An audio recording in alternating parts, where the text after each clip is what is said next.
apro il sito internet dell'Istituto Lituano di Statistica, vado a vedere qual è l'inflazione annuale e faccio un salto sulla sedia. 22,4% di inflazione annua in Lituania ad agosto 2022. Ma cosa è successo? Improvvisamente l'inflazione è esplosa. Allora facciamo un passo indietro. Qui, dopo la guerra, le cose sono cambiate notevolmente. La Lituania, che fino a qualche anno fa era un paese dove si poteva venire ad investire ed era anche molto interessante trasferirsi e poter lavorare e vivere tranquillamente, ultimamente è diventato un paese dove l'inflazione galoppa. Voi mi direte, vabbè, non c'è problema, l'inflazione galopperà, ma gli stipendi andranno di pari passo. E qui vi sbagliate, perché è vero che gli stipendi sono aumentati, ma non certo del 22,4% come l'Istituto Lituano di Statistica ci viene a dire. Cosa è successo in realtà? I fattori sono tanti. Ovviamente c'entra la guerra, perché è chiaro che tutta questa inflazione, in Europa abbiamo un'inflazione che è intorno all'8-9% di media nell'Unione Europea, è dovuta al grande rincaro dei prezzi dei carburanti, quindi del petrolio, del gas, perché la Russia, giocoforza, che è uno dei maggiori, se non il maggiore produttore, estrattore e esportatore di gas e di petrolio verso tutta l'Europa e l'Unione Europea, anche i paesi che non sono all'interno dell'Unione Europea, sta facendo leva per ritorsione alle sanzioni che sono state comminate alla Russia per averli invaso l'Ucraina, per pagarsi chiaramente la guerra in Ucraina. E questo ha fatto schizzare i prezzi delle materie prime come gas e petrolio alle stelle. Ma in Lituania e in tutto il Baltico le cose non si sono fermate lì, perché la speculazione che c'è in atto da queste parti è una speculazione che viene da lontano e che viene dal fatto che i lituani e le persone che lavorano e che vivono qui nel Baltico non hanno mai compreso come si lavori e si viva in un libero mercato. Ed è questa una delle cose che ho notato per anni lavorando e vivendo qui in Lituania. Il lituano medio non risparmia. Il lituano medio è una persona che spende praticamente tutto quello che guadagna. Questo genera due cose. Una molto positiva, cioè che il GDP, il prodotto interno lordo, aumenti tutti gli anni e che il paese abbia sempre un prodotto interno lordo molto alto, quindi l'economia giri sempre molto velocemente. Dall'altra parte, risparmiando molto poco, non permette alle persone di risparmiare al punto tale da crearsi dei cuscinetti di denaro messi via per i tempi bui, tipo quello che stiamo vivendo in questo momento. E anche oggi la speculazione, per esempio nel real estate, negli immobili, è una cosa incredibile.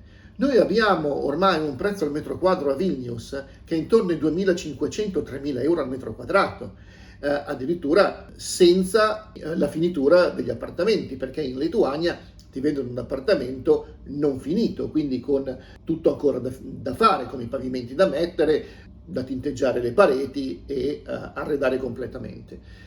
Quindi voi capite che oramai la speculazione è diventata preponderante.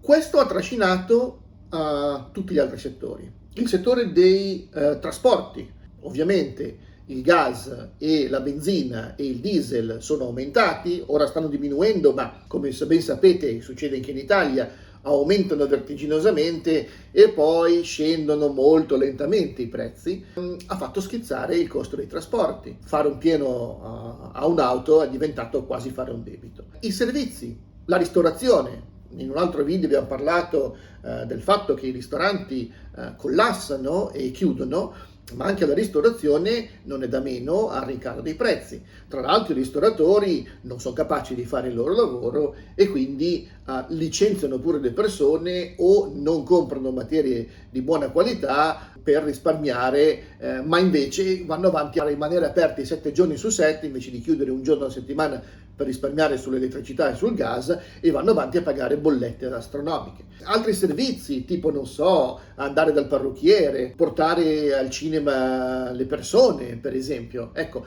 qui c'è un'inflazione enorme. È un grande problema, ma è più un problema culturale, come dico io. Io ho notato, ho fatto un paragone con altri paesi, anche limitrofi, come la Polonia, o con paesi come la Danimarca, per esempio, che ha più o meno gli stessi abitanti della Lituania. Lì l'inflazione è molto più bassa perché la gente a un certo punto dice: ok, d'accordo, i prezzi salgono, noi cosa facciamo?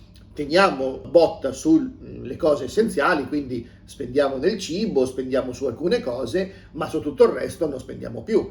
In Lituania fanno esattamente il contrario, continuano a comprare gli appartamenti, continuano a comprare le auto, quindi cose accessorie e non fondamentali, e poi risparmiano per esempio sul cibo. Cosa incredibile, cioè preferiscono mangiare male ma avere una macchina bellissima o un appartamento lussuoso che hanno strapagato per la qualità di quello che viene poi dato ovviamente, piuttosto che mangiare bene. È un mondo un po' il contrario e questo è un limite e deriva anche dalla mentalità che i russi hanno lasciato e che non è ancora passata qui in Lituania.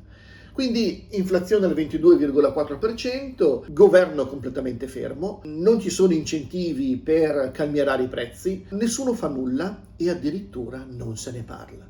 Sembra quasi che parlare dell'inflazione che aumenta sia quasi un problema stesso. Il parlarne diventi un modo per dire: oh no, noi siamo esenti da questo problema, noi continuiamo a spendere.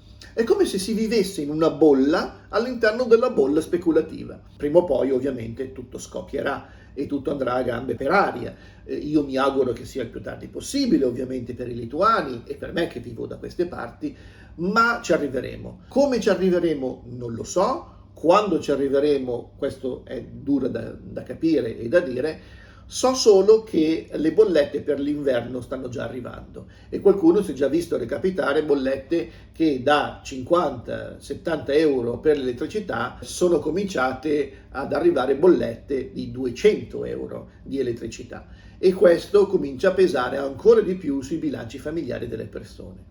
Io mi auguro che prima o poi qualcuno si svegli, che qualcuno cominci a dire, anche tra i politici: ehi ragazzi, dobbiamo fare qualcosa, dobbiamo dare degli incentivi, dobbiamo coordinarci con l'Unione Europea. Qui invece stanno aspettando che la Banca Centrale Europea faccia qualcosa. Tra l'altro, ovviamente, la Lagarde, che è la capa della Banca Centrale Europea, cosa ha fatto ultimamente per calmierare l'inflazione? Ha alzato i tassi di interesse e quindi mette più ancora in difficoltà le persone che hanno contratto un mutuo per comprarsi questi appartamenti che hanno dei prezzi così alti. Quindi l'effetto è un effetto contrario addirittura, no? Perché l'innalzamento dei tassi è stato fatto dalla Banca Centrale per fare in modo che ci sia una più difficoltà all'accesso al credito e quindi non ci si indebiti di più, mentre invece l'effetto che si ottiene nel breve periodo ovviamente è mettere ancora di più in difficoltà coloro i quali hanno un mutuo, hanno contratto un mutuo per pagarsi un appartamento che non vale così tanto della cifra che rispetto a quella che hanno pagato per comprarlo e quindi sono ancora più in difficoltà a pagare la rata del mutuo. Vedremo quale sarà il futuro della Lituania. Io mi auguro che possa essere un futuro roseo, ma le premesse non sono così tanto rosee come si possa pensare. Mi raccomando, seguite il mio canale, fate subscribe, accendete la campanella per essere sempre aggiornati, fate sharing di questo video se vi è piaciuto e se volete commentare le vostre avventure o disavventure con l'inflazione lituana, lasciate un commento qua sotto e sicuramente potremo fare altri video molto interessanti per quanto riguarda la Lituania. Ciao!